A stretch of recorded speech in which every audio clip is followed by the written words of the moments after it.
Welcome to our deep dive, everybody.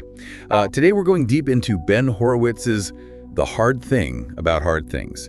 It's about all those tough parts of being a leader, especially drawing from his experiences in the tech world. Yeah, and it's really a book that doesn't hold back at all. You know, Horowitz, he was a founder, he was a CEO, and he just lays it all out there. The struggles, the kind of stuff most business books kind of like skip over. I have to say, I went into this one thinking, okay, typical Silicon Valley success story, right? But wow, was I wrong? It's like he really wants to talk about those tough decisions, the setbacks, the toll it takes on you. Yeah, and I think that's what makes it so different. He's not like glorifying the wins. He's like, hey, this stuff is hard. So I was thinking, to make this deep dive super useful, maybe we frame it around like 5 big questions, get to those aha moments for everyone listening. I like that. 5 questions. Let's do it. Okay, so first one, right to the heart of it. What exactly is this struggle Horowitz keeps talking about? And why should any leader, anywhere really, even care about it? So the struggle, it's like his term for all that pressure that comes with leading, especially when things are chaotic. And he doesn't try to make it sound pretty. He's talking about the anxiety, doubting yourself, not sleeping, even like physically getting sick after selling his company for a crazy amount of money. I know. I read that part and I'm like, wait, over $1 billion and you felt terrible. It was really surprising. Right. But see, that's his whole point. He's saying the struggle isn't something you avoid. It's part of the journey. He even says, like, greatness comes from the struggle. It's pushing through it all, making those hard calls, and coming out stronger. So say you're not running some huge tech company, just managing a team or working on a project. Does this struggle thing even apply? Definitely. Anytime you lead, there's some version of it. Doubt, setbacks, having to choose the tough option. How you deal with that, that's what makes you a leader. Okay, yeah, I get that. So question 2. Those, let's call them unconventional leadership lessons. Layoffs, demotions, tough feedback. Horowitz doesn't mess around, does he? Nope. And he knows he's got a rep for colorful language. There's this story about employees complaining about him, swearing all the time. You get to have a meeting about that. Yeah. That's kind of amazing. Yeah. And his response is, he's like, leadership isn't about being polite. It's about getting things done. Sometimes you got to be direct, even if it makes people squirm a little. So honesty over, sugarcoating everything, right? Exactly. And he doesn't just say, be tough. He, gives you advice. Yeah. Laying people off, demoting your friends even, dealing with people who aren't performing. There's this one story, it really got to me, where he had to let go of a bunch of people. He gave them good severance and all, but it still hurt. It really shows you, even when you're trying to do right by people, leadership has these tough consequences. So for everyone listening, how can these unconventional lessons help them when they're in a tough spot at work, even if it's not, Horowitz level stuff? I think the big thing is to be direct, be honest, even when it sucks. Avoiding hard conversations usually just makes things worse later. And when you do have to give feedback, be clear, be specific, focus on what they're doing, not who they are as a person. Okay, that's good advice. Now this next one, I'll be honest, I'm always a little skeptical. Company culture. Every company says they've got a great one. So what makes Horowitz different? What's his take on this? Well, he doesn't just say great culture, he defines it. He says it's a way of working that makes you different from everyone else and makes sure your values actually stick, and it helps you find people who are on board with your mission. It's not just like ping pong tables and free snacks. He gives this example, it's kind of wild, but at his venture capital firm, they actually fine people for being late to meetings with entrepreneurs. Yeah, it sounds harsh, but it shows how much they value entrepreneurs' time. Actions speak louder than words kind of thing. So for people listening, entrepreneurs or not, how do they figure out what really reflects their company's culture? Not just, following the latest trend. Start by figuring out those things you absolutely won't compromise on. What does your company stand for no matter what? Build your culture around that, even if it's a little weird. Love it. Okay, question 4. Evaluating CEOs. Horowitz has this way of looking at it that goes beyond just money, right? Which is usually how we measure success. Yeah, he looks at stuff like how they tell a story, how they make decisions, how they build a strong team. He says that's just as important as hitting those financial targets. He even has this ones and twos thing for CEOs. I'm curious about that. So ones are those CEOs who do great when things are uncertain. They're good at making decisions with limited info. They're the big vision people. Twos are amazing at execution. They take the vision and make it real. Neither is better, they're just different leadership styles. So there's no one right way to be a CEO. Nope. And he talks about Robin Lai, CEO of Baidu. Their stock went through the roof after the IPO, so suddenly Lai had to deliver way more than they originally planned. Shows you how a CEO has to adapt under pressure. So how can people listening use this ones and twos thing even if they aren't, evaluating CEOs? Think about the leaders you really admire. What makes them good? It's probably a bunch of things, not just hitting some numbers. Maybe they're great communicators, maybe they build relationships, well, maybe they just get stuff done. All right, last question for this part of the deep dive. This is the big one. How do you deal with all the pressure that comes with leadership? Because Horowitz doesn't hide that it takes a toll on you, right? Yep. Sleepless nights, anxiety, all that. We don't really talk about that stuff enough. He's super open about it. He even says it felt like his company was dead, even though it was doing fine on the outside. That feeling of being alone, not knowing what's going to happen. Lots of leaders feel that. He actually gives some good advice for dealing with it. Like what? I'm all ears. He says find mentors, people who've been there, done that, people who can support you, give you advice. So it's about having people outside your company who understand what you're going through. Yeah, exactly. And he's big on writing stuff down. Get those anxieties out of your head, put them on paper. He even suggests keeping a decision journal. Track your big choices, why you made them. That's interesting. Like a record of your leadership journey. Right. It's about managing all that mental weight so you can stay focused and make good decisions. Yeah. And this is stuff anyone can use, CEO or not, right? Oh, yeah. We all get stressed. We all doubt ourselves. We all feel lonely sometimes. The trick is to find healthy ways to deal with those feelings and find people who can help you through it. Welcome back, everybody. So now that we've kind of laid out, those 5 big questions, I want to get into some of the stories. You know how Horowitz is, always with a good story. It makes the lessons really hit home. Yeah, it's one thing to talk about it, but those stories, they show you how it actually plays out, Totally. And one that really stuck with me, it's the Netscape story. Their server product line, it was a disaster. Remember, this is like 1995. Internet's just getting going. Netscape's the hottest thing out there. Mark Andreessen, he was on the cover of Time? Yeah, total rock star. And Horowitz is running this super important part of the company, but it's tanking. He even gets this email from Andreessen basically blaming him for the company losing billions. Oof, that's got to be rough. Brutal. But it's interesting, right? Because Horowitz uses this whole thing to talk about taking ownership. Even when it's your fault, things went bad. He doesn't try to make excuses or anything. Nope. Owns up to it, focuses on what he learned.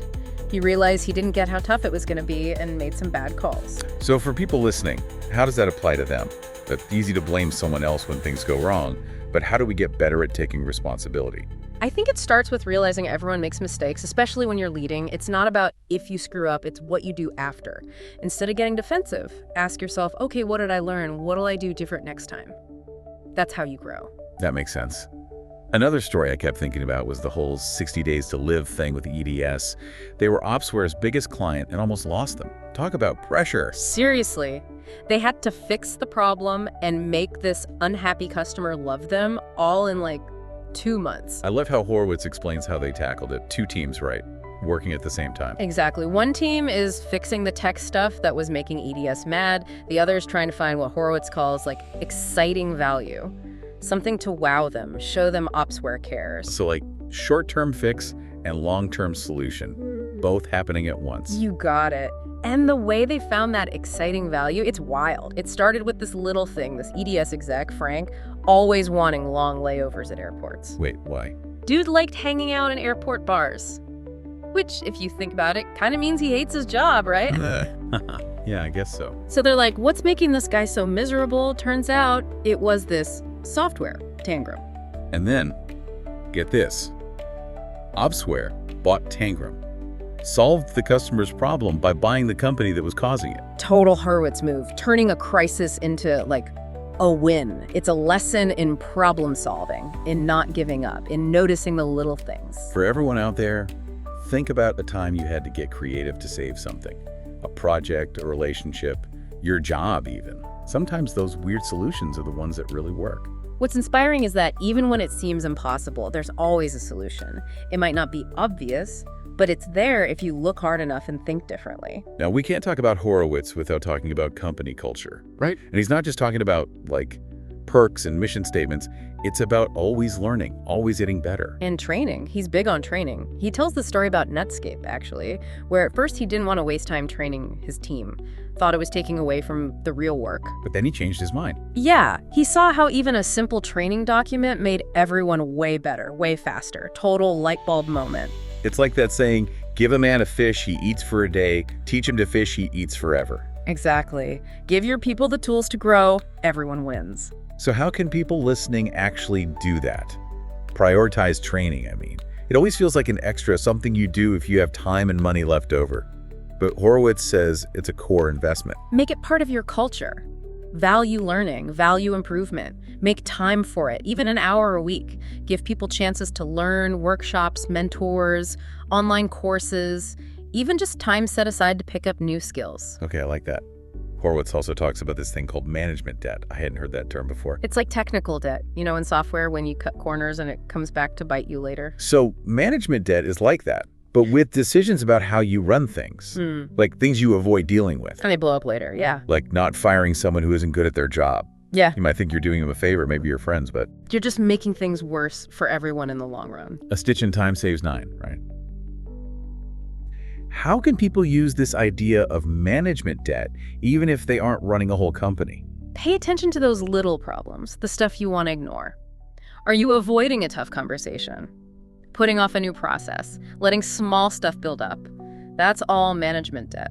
So be proactive. Deal with it before it gets huge. Exactly. Pay down the debt before the interest gets out of control. Great analogy. Okay, last thing I want to get into before we move on. How Horowitz hires executives. He's got a whole system for it. Really structured. He says figure out exactly what you need before you even start talking to people. What skills are must-haves, what personality traits, no compromises. He doesn't just look at resumes, does he? Nope. Wants to know if they can think big picture, make tough calls under pressure, build a killer team. So look past the basic stuff, really get to know who they are, what they can do. He even shares the questions he asks in interviews, which is super helpful. They're not the usual questions, they're designed to make people really think. It's about finding the right person, not just filling the spot as fast as possible. Exactly. And he's big on reference checks. The usual kind and what he calls backdoor reference checks. Wait, what's that? Talk to people who worked with them, but who aren't on their official list. People you know through your network, maybe, or who've just crossed paths with them before. So get a bigger picture, not just the people they chose to say nice things. Right. Do your homework. Get the full story on this person. Sounds like more work, but it shows how important hiring the right leaders is. It can literally make or break your company. So for everyone listening, whether you're hiring an exec or just someone new to the team, think about what Horowitz says. Did you know what you wanted beforehand? Did you check their references thoroughly? Were you trying to find the best fit or just fill the spot quickly? Good questions to ask yourself, for sure. Welcome back, everyone. Ready for the last part of our dive into the hard thing about hard things. So we've talked about the struggles, those unconventional leadership lessons, building a strong culture. But I'm really interested in how Horowitz goes beyond the practical stuff. He gets into some deep, almost philosophical things. Yeah, he does. It's like he's not afraid to talk about how being a leader messes with your head. One thing that's stuck with me, it's his idea of peacetime CEO versus wartime CEO. I've heard those terms before, but what does he mean by that exactly? He says you need a different mindset, different way of leading, depending on what's going on with your company. Peacetime, it's about building stuff, making things better, going after new markets, that kind of stuff. Growth, innovation, all that. Right. But then, sooner or later, every company hits wartime. Maybe there's a crisis, like the market tanks, or a competitor comes after you, or a product launch goes totally wrong. And that's when you need a different kind of leader. You need a wartime CEO, someone who can make those tough decisions, get everyone on the same page, and get the company through it. He even compares it to playing offense versus defense in sports. Peacetime, you're pushing forward, trying to score. Wartime, you're protecting what you've got, fighting to survive. Makes sense. But how do you know when to switch from one to the other? Seems like it could be tough to get that balance right. It is tough. And Horowitz doesn't say one is better. It's about knowing what the situation calls for and changing how you lead to fit that.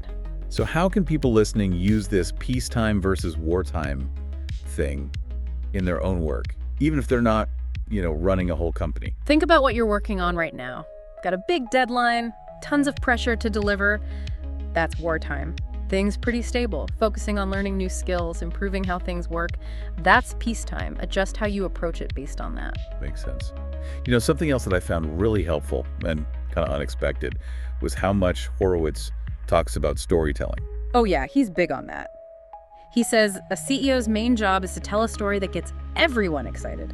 Employees, customers, investors, everyone. A story that makes the work meaningful, that brings people together. Because a good story is powerful, right? It connects with people. It makes complicated things easy to understand. It makes people feel like they're part of something bigger. Totally. And it helps people understand why they're doing the work, which makes them way more motivated. So for people listening, even if they aren't CEOs, how can they use storytelling in their work? It always feels like a nice-to-have skill, not essential. But Horowitz says it's super important for leaders. Think about the leaders you've really looked up to, the ones who inspired you. I bet they were all good storytellers. They painted a picture of the future, they made you feel something, they made you believe in what they were doing. That's true. Okay, one last thing I wanted to touch on. It's something a lot of leaders struggle with, and Horowitz is really open about it. That feeling of being alone at the top. Yeah, he talks about how as CEO, you're making these huge decisions, all this responsibility, and sometimes you can't even talk to your team or your board about it because the stakes are so high. It's got to be lonely. It can be, and he gives some good advice for dealing with that. Find mentors, people who've been there, who get it. So build relationships outside your company with people who understand what it's like. Exactly. He also says writing can help. Get all that stuff out of your head. Put it on paper. Keep a decision journal, write down your big decisions and why you made them. Like you're creating a map of your journey as a leader. Yeah, exactly. It's about managing all that mental pressure so you don't lose it, you can stay focused, make good choices. And again, this isn't just for CEOs, is it? Nope. Everyone deals with stress, doubt, feeling lonely sometimes. The key is to find healthy ways to cope with those feelings and have people to support you when things get rough. So there you have it, our deep dive into the hard thing about hard things. It's a book that makes you rethink what it means to be a leader. It gives you real advice for building and running a company, and it reminds you that even the most successful people go through tough times. It's definitely a book that sticks with you. We hope you got a lot out of this deep dive. Think about these ideas, try them out in your own work and life. Until next time.